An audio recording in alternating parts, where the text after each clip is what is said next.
আপনি যদি বাংলাদেশ থেকে বৈধভাবে ইউরোপ যেতে চান, আপনার অবশ্যই একটি বৈধ পাসপোর্ট লাগবে, আর আপনার পাসপোর্টের মেয়াদ ন্যূনতম 6 মাস থাকতে হবে। এরকম আরও কয়েকটি শর্ত মানতে পারলে আপনি বাংলাদেশ থেকে খুব সহজেই ইউরোপের যে কোনো দেশে যেতে পারবেন। আপনাদের মনে সবসময় একটা প্রশ্ন ঘুরপাক খায়, আর সেটি হচ্ছে ইউরোপের কোন দেশে যেতে কত টাকা খরচ হয়। আর এটার সমাধানের জন্য আমি ডেসক্রিপশনে একটি ওয়েবসাইটের লিঙ্ক দিয়ে রাখবো। সেই ওয়েবসাইটে ঢুকে আপনি দেখে নিতে পারবেন কোন দেশে যেতে কত টাকা খরচ হয়। আজকের কন্টেন্টে আমরা দেখব ইউরোপের কোন দেশের ভিসা সহজে পাওয়া যায়। বর্তমানে ইউরোপের যে দেশগুলোতে ভিসা চালু করা রয়েছে তার মধ্যে France, Malta, Netherland, Portugal, Canada, Hungary, Australia অন্যতম। ইউরোপের এক এক দেশে যেতে আপনার ভিন্ন ভিন্ন দিক নির্দেশনা মানতে হবে। চলুন এবার ইউরোপের যে দেশগুলো খুব সহজেই আপনাকে ভিসা দিচ্ছে সেই দেশগুলো সম্পর্কে একটু বিস্তারিত আলোচনা করা যাক। আমাদের লিস্টে প্রথমে থাকা দেশটি হচ্ছে নেদারল্যান্ড।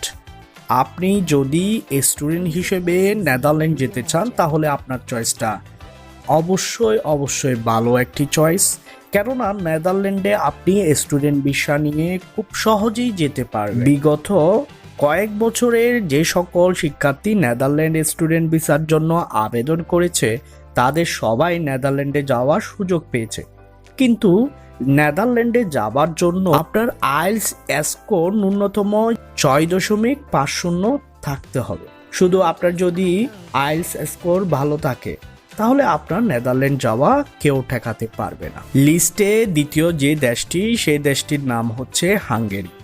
আপনি যদি পড়াশোনার জন্য অর্থাৎ স্টুডেন্ট ভিসা নিয়ে হাঙ্গেরি যেতে চান তাহলে আপনার থেকে তেমন হ্যাসেলে পড়তে হবে না। স্টুডেন্ট ভিসা ছাড়াও হাঙ্গেরিতে বর্তমানে জব ভিসা চালু করা হচ্ছে।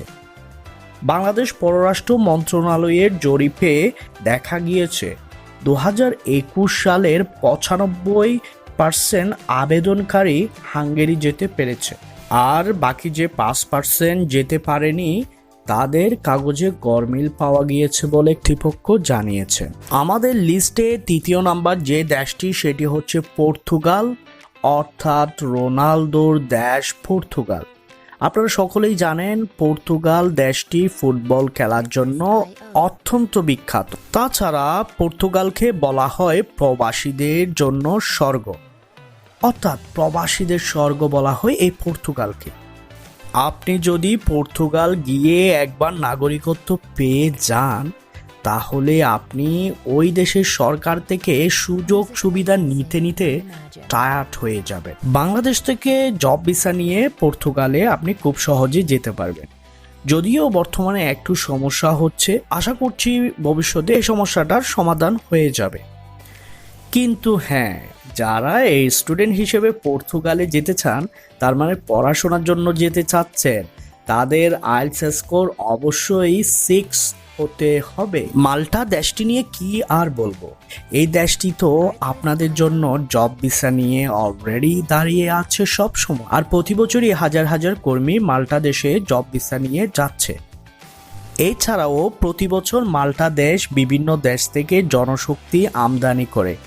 আপনি যদি ইউরোপীয় কোন দেশে যে কাজের ভিসা নিয়ে যেতে চান তাহলে আপনি মাল্টা দেশে যেতে পারেন, কারণ মাল্টা দেশের কাজের ভিসা পাওয়া অনেক সহজ।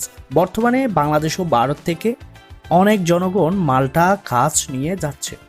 মাল্টা কাজের পাশাপাশি ট্যুরিস্ট ও স্টুডেন্ট ভিসা চালু করা হয়েছে। পৃথিবীর নানা দিক থেকে প্রতি বছর অনেক মানুষ মাল্টা দেশের সৌন্দর্য দেখার জন্য যাচ্ছে, কারণ মাল্টা দেশ মূলত 7টি দ্বীপ নিয়ে গঠিত, যা মাল্টা দেশকে আরো সুন্দর করে তুলেছে। আর আপনি যদি মাল্টা যেতে চান আপনার জন্য এটা বেস্ট চয়েস। এরপর যে দেশটি রয়েছে সেই দেশটি হচ্ছে ফ্রান্স। আপনারা সকলেই জানেন ফ্রান্স প্রাকৃতিক সৌন্দর্যে ঘেরা একটি দেশ। এছাড়াও এই দেশটি অর্থনীতিতে প্রচুর শক্তিশালী। ফ্রান্সে ওয়ার্ক পারমিট ভিসা পাওয়া একটু কঠিন, কিন্তু আপনি চেষ্টা করলে খুব সহজেই ফ্রান্সে কাজের ভিসা পেয়ে যাবে। এছাড়াও তারা বর্তমানে স্টুডেন্ট ভিসাটি চালু করেছে। আপনি চাইলে স্টুডেন্ট ভিসা নিয়েও অদূর ভবিষ্যতে ফ্রান্সে যেতে পারবেন।